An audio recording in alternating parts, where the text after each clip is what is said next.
cả nhá. Bây giờ là mua co vỉ đấy.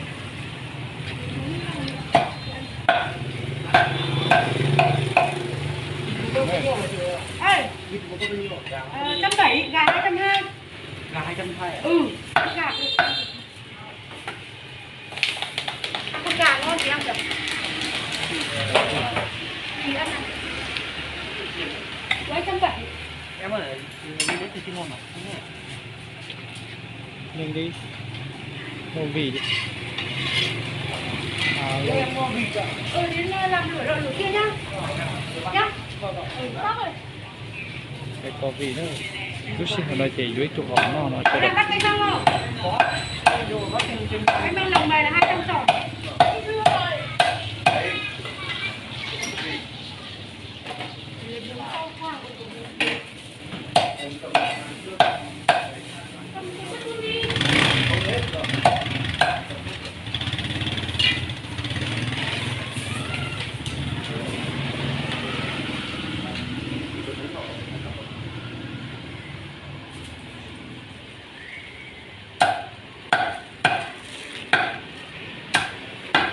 Co vỉ.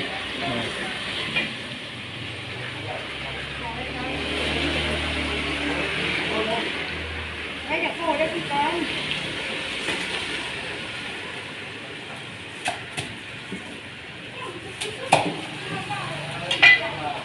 Co vỉ nhá.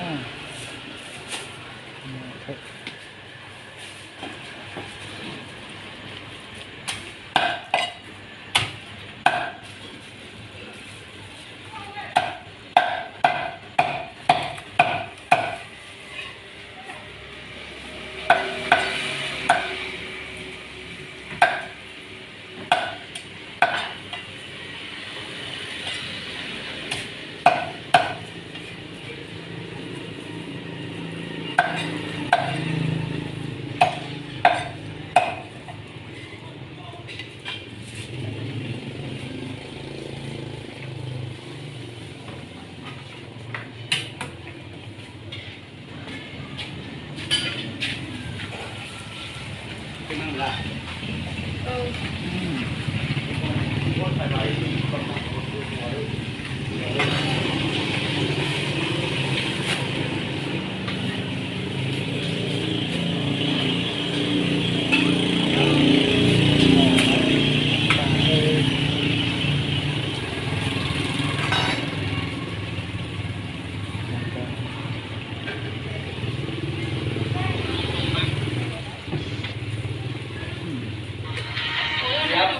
Hả? Lâu rồi ra chợ một co vỉ. Không ngồi đâu. Cái nào là con ngồi luôn. Bán nó về không. Nó cho về là bán may lắm rồi, còn mừng nữa.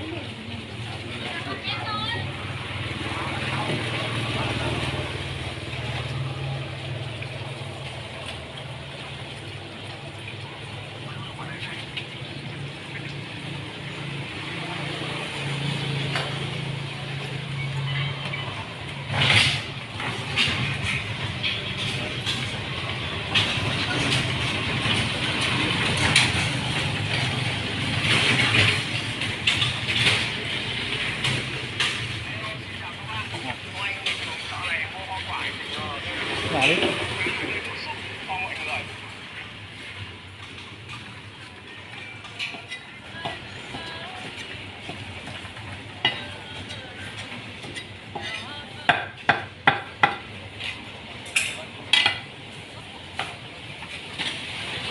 Được bắt. Mai chua. Em khi vào đơn muốn bảo cầm bí thôi, quản lý cho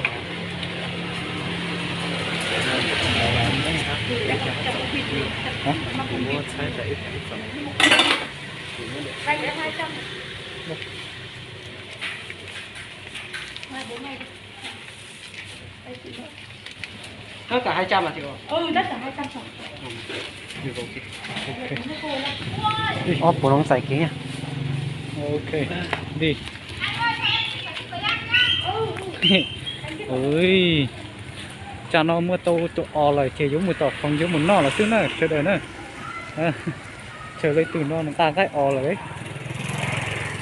Ta gai o lại nữa. Tòn tới cực kia đi.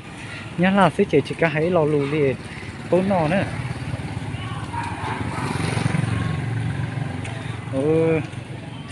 chẳng nó chỉ vô ta ồm rồi nữa anh mà phải đi mua mua vài lon bia nữa nhỉ? bia mua bia kia